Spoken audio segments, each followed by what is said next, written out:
السلام علیکم ناظرین، آج میں آپ کو امام احمد بن حنبل رضی اللہ تعالیٰ عنہ کے شاگرد شاہ بکی الدین ابن مخلد رضی اللہ تعالیٰ عنہ کا واقعہ سناؤں گا۔ آپ فرماتے ہیں کہ میری عمر 19 سال کی تھی۔ میں نشاپ پور میں پڑھا کرتا تھا۔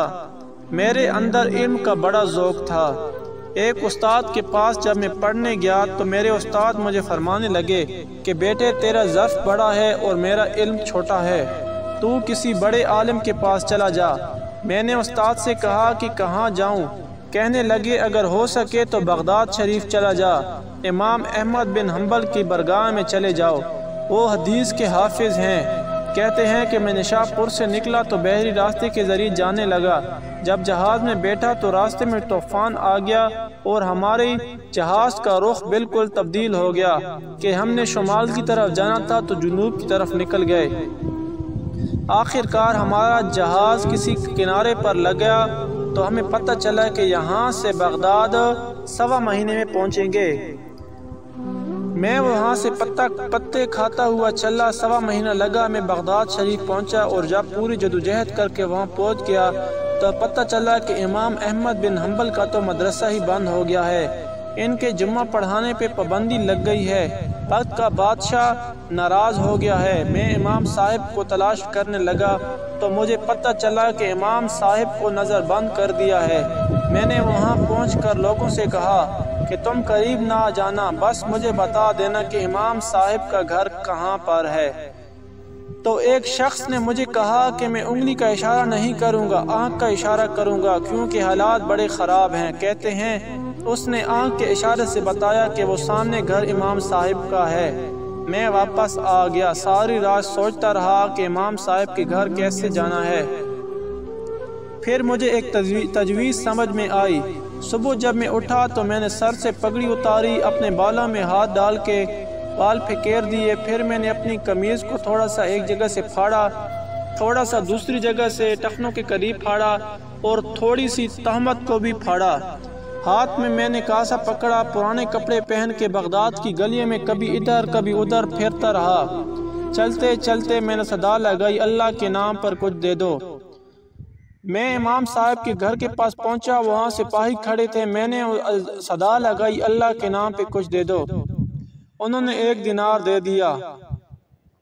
جب امام احمد بن حنبل کا دروازہ آیا تو دروازے پہ کھڑے ہو کے میں نے صدا لگائی، اللہ کے نام پہ کچھ دے دو۔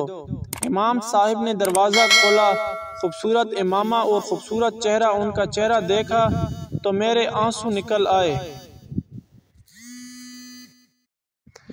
امام صاحب نے جب 1 دینار میرے پیالے میں ڈالا تو میں نے رو پڑا۔ میں نے کہا بغداد کے بادشاہ، میرے محبوب کے علم کے وارث، میں بھیک مانگنے نہیں آیا، میں تو رسول اللہ صلی اللہ علیہ وسلم کی حدیث سننے آیا ہوں۔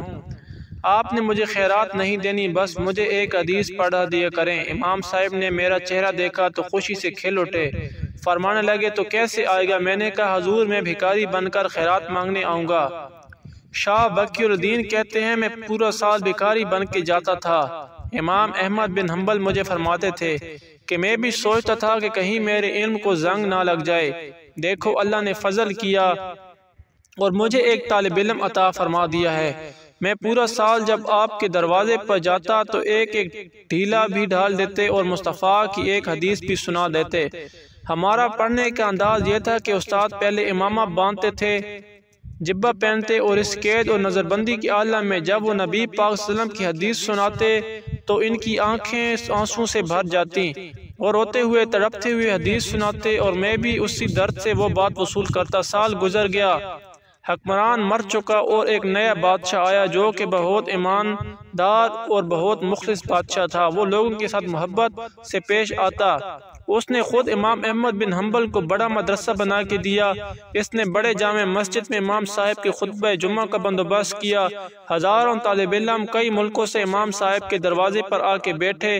جب میں بھی پہنچا تو امام صاحب فرمانے لگے، جب میں پہنچا تو امام صاحب نے کہا کہ ذرا آگے آ جائیں۔ میں آگے آیا تو فرمانے لگے دوسرے لڑکوں کے کہ میں تمہیں بھی پڑھاؤں گا، تمہیں بھی پڑھاؤں گا، لیکن جو فیض کی خیرات میں نے وہ ساری اس نے حاصل کر لی ہے جس کو آپ نے بھیک مانگتے ہوئے تعلیم دی تھی، جس کا نام شاہ بقی الدین ابن مخلد تھے۔